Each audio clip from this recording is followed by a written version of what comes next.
Thank you for staying with us. Relief and gratitude swept through Kebbi State as 24 abducted schoolgirls regained their freedom 8 days after they were taken by armed bandits. They have been formally handed over to the governor of the state, who has now handed them over to their parents. This development has sparked renewed conversations about security, negotiation strategies, and the safety of schools and vulnerable communities. In the same vein, Governor Nasir Idris has called on President Tinubu to urgently review Nigeria's security architecture following last week's abduction of schoolgirls from Maga community area of the state. Also, in another development, the president has declared a security emergency. He has ordered the army, police to recruit more personnel, and the Nigerian Senate has moved to classify kidnapping as terrorism, proposes death penalty. All of these developments in less than 48 hours. Let's speak with Dr. Sani Abdullahi Shinkafi, a politician, Executive Director, Patriots for Advancement of Peace and Social Development, on this latest developments, especially in the wake of this scheduled meeting by the 19 Northern Governors. Dr. Shinkafi, good evening to you. Thank you for joining us. Good evening. Thank you for having me. Right. So I want us to start with the most recent developments. Mr. President has declared a security emergency. He has ordered the army, police to recruit more personnel. Is increased recruitment the most effective solution to our security challenges? Yeah, first and foremost, I want to salute the commitment and also the relentless effort of Mr. President in making sure that the schoolgirls kidnapped in Government Girls College, Maga, in Sakaba Wasagu, were returned safely through non-kinetic mechanism. It's a show of commitment, because Mr. President has pledged to Nigerians that he will do everything humanly possible to make sure that every state is protected. And Mr. President has stood his constitutional responsibility in making sure that the lives and properties of Nigerians are protected in every state of the Federation. So I want to commend Mr. President and the other security agencies for upholding the marching order granted by Mr. President. It is not just a mere motivational statement or ceremonial statement. The desired objective have been fulfilled by making sure that these schoolgirls have been returned safely through non-kinetic mechanism. So the declaration of Mr. President on the national security emergency is long overdue. There is total need for Mr. President to overhaul the security architecture of the country, most especially not through the fight using the conventional fight against this terrorism or armed banditry or other criminal elements. Mr. President has shown a total commitment in the declaration of the state of emergency on the security by giving an order to recruit more personnel, more than 50,000 personnel cut across the security agencies. The security agencies or personnel are understaffed, under-equipped, under-motivated.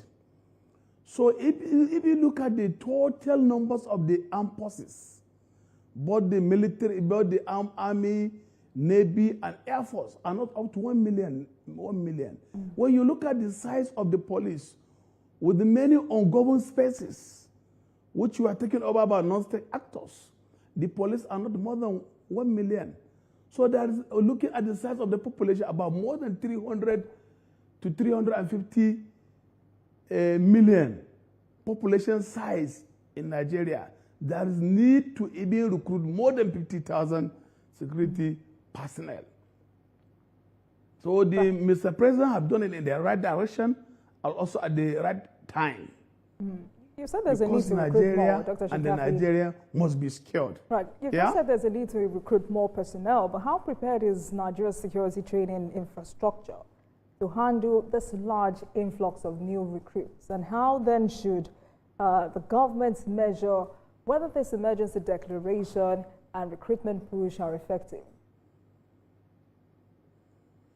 You see, the issue of this equipment or other way, war equipment, or in terms of the fight against this terrorism, the government need to shift from conventional to advanced technology. The issue of recruitment is not only what we need, but to apply another way of fighting this crime and criminality through technological advancement. If the government can do everything humanly possible to use drone satellites, use attacking drones, war drones. You know, you can use war drones to fight this crime without using much personnel. So apart from recruiting more personnel, there is need to deflow more funds and technological advancement. Looking at some of the places are not accessible, are not motorable, because most of these criminals are staying in the deep forest. And most of this forest is not accessible. If you use forest guard, if you recruit forest guard or hunters, some of them are not conversant with the terrain. Looking at how the forests are. But it looks like we're prioritizing recruitment of security personnel over modern technology. But let's go back to this heightened, rate of kidnapping of school children in Nigeria, which, has once again exposed the fragility of our security systems across many rural communities. Clearly, we've seen that these abductions reflect a broader pattern of criminality driven by bandit groups and what some stakeholders have called opportunistic armed gangs who increasingly view school children as soft targets and guaranteed source of ransom income. What security gaps are making schools particularly vulnerable right now?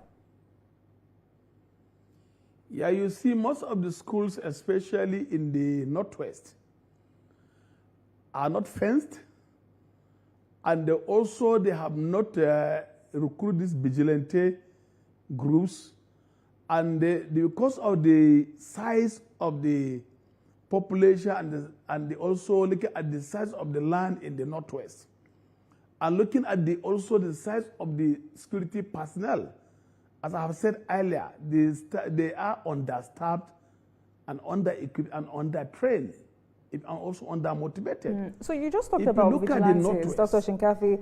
Are you directly or indirectly saying the state security network has not been effective? Because most of these Northwest states have state security networks in different names.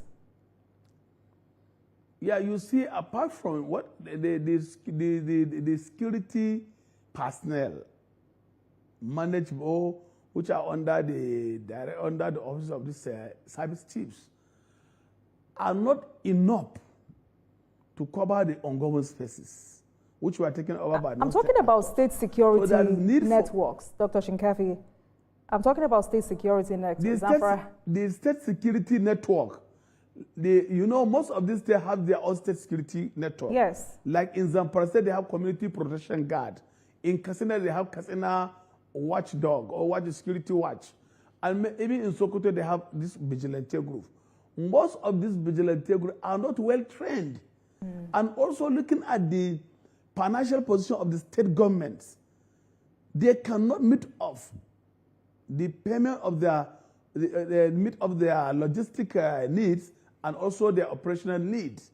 Because in the whole Zamfara state, the population export is more than 6 million. But the governor was only able to recruit 2,700 community production gas. And looking at the size of the population in Zamfara state, looking at the land mass, and like where I come from, Shinkafi, we share boundary with Niger Republic. Most of these illegal immigrants and these criminals come through the land border. Most of these arms are being smuggled through the land border. So Shinkafi and Zulumi local government share boundary with neighboring Niger Republic in Maradi. So they cannot cover the ongoing spaces, these non-state actors in Zamfara State are more than the security in the whole of Zamfara State. The non-state actors, statistically, from the data we collected when I served in a committee for finding lasting solution to armed banditry in Zamfara State in 2019, which was headed by former Inspector General of Police. The data we collected and analyzed in all these their camps, there are more than 30,000. And most of these bandits are being segmented into groups. And all the 14 local government areas are being controlled by an armed bandit kingpin. This Maga in Wasagu local government share boundary with Zamfara State from Ansado axis, Ansado Forest, Koyambana Forest. So even from the information we have been hearing, that the kidnapped school girls were traced in Bagega in Anka local government. And Anka local government, Bukun local government, Gumi local government, Zumaru local government in Ansar as share boundary with Zuru Emirate, right, with Kebbi State. So that's a major challenge. So these are some of the problems. I mean, going back to this Kebbi incidents, there was a disturbing video of these bandits mocking the federal government, mocking our security agents. I mean, these guys were seen boasting that the government could not defeat them. As a result of that, there's a conversation about whether money was exchanged in return for the safe return of the school children that we cannot ascertain at the moment. But clearly, there was a negotiation. Does Nigeria demonstrate sufficient political will to make schools safe? In your view and your years of experience and what you've gathered over the years, Dr. Shinkafi, should negotiation with bandits remain an option in situations like this? Yeah, you see, in this situation like this, it's a two approach. Okay.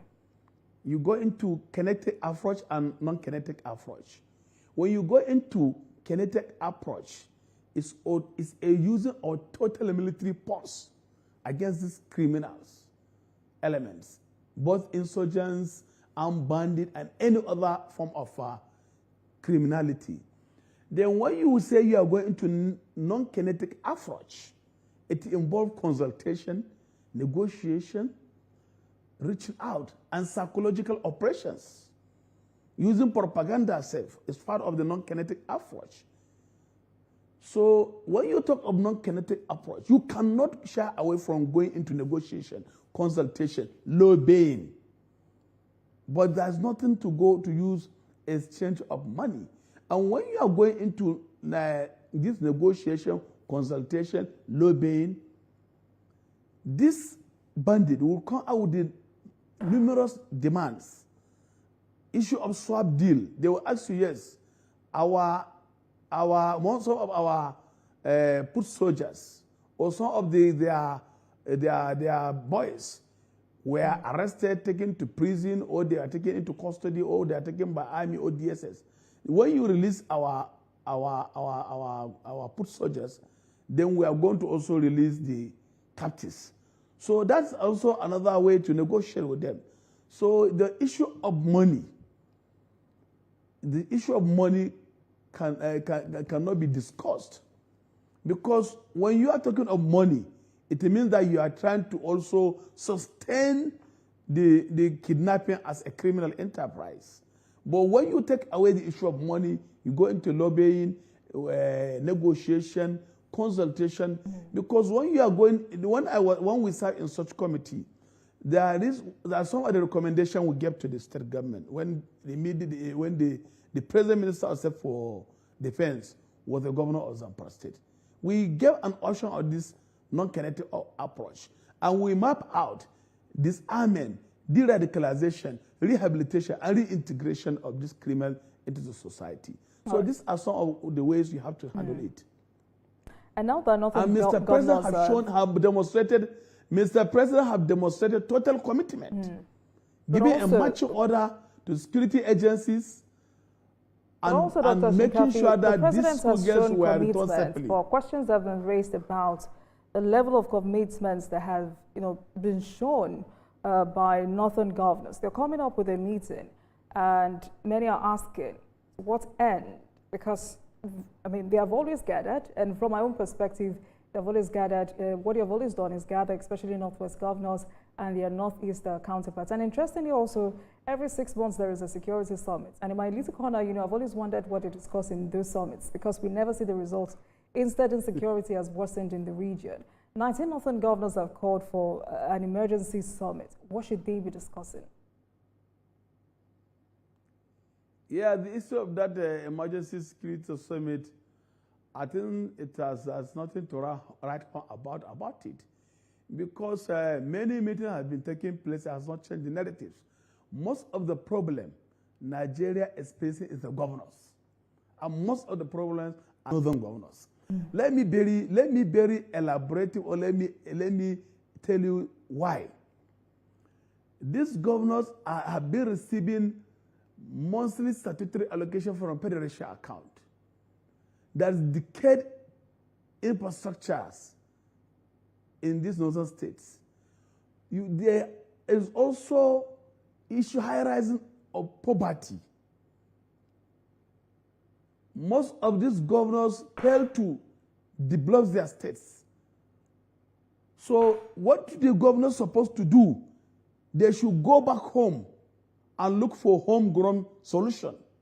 The homegrown solution, they should go deeply, make a discreet investigation on what is the root cause of this armed banditry and insurgency in the northern Nigeria. You don't think they know the root cause?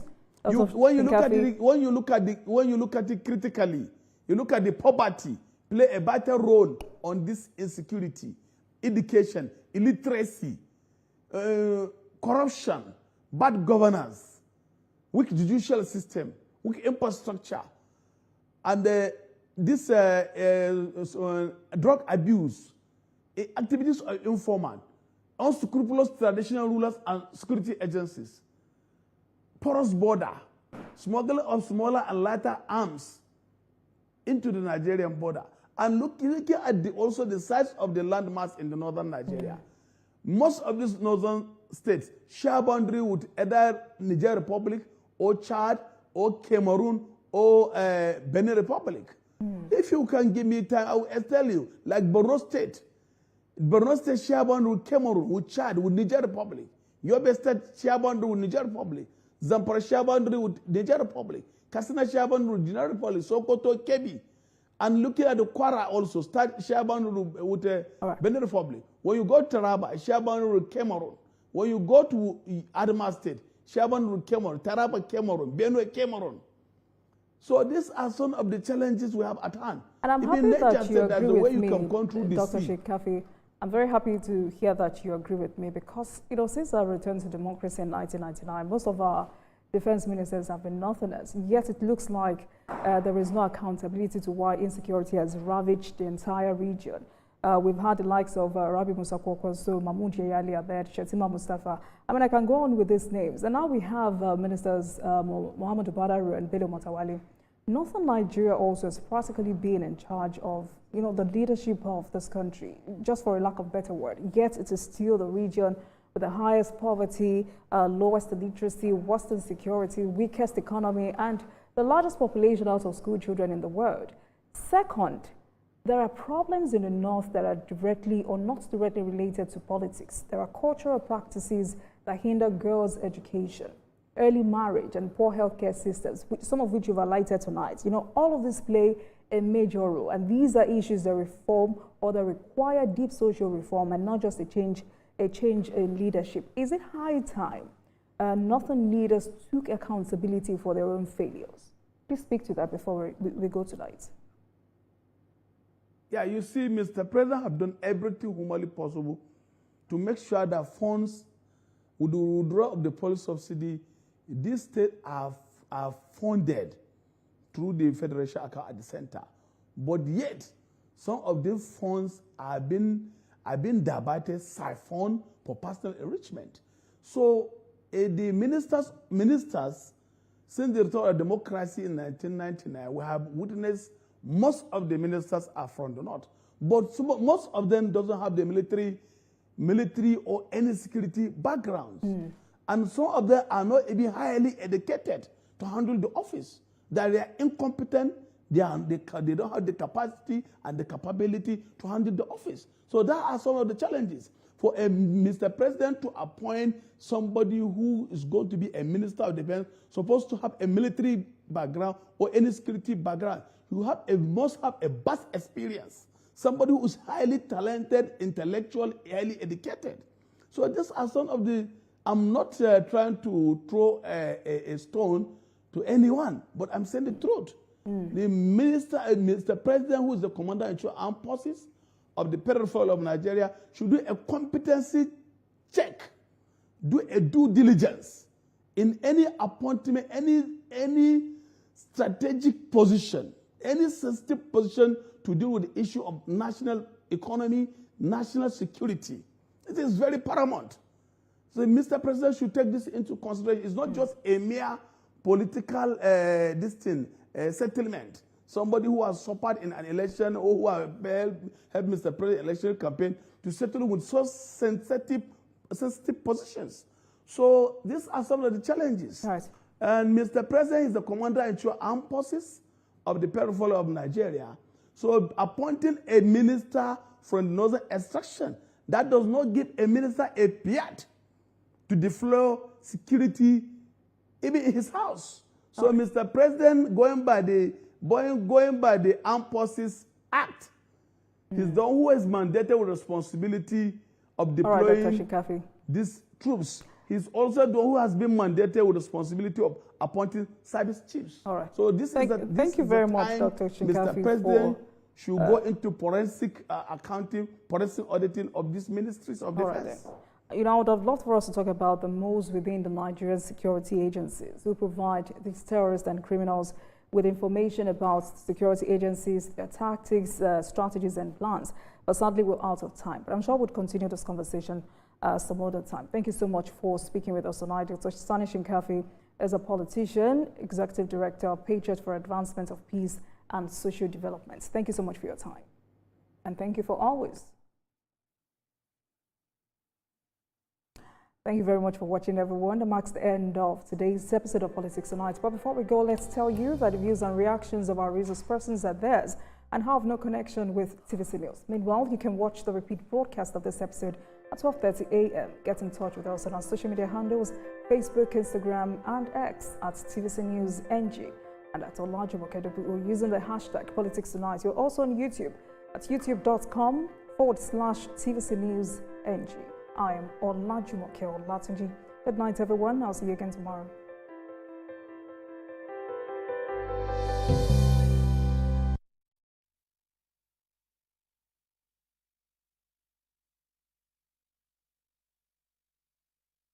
From Lagos to the world, TVC Community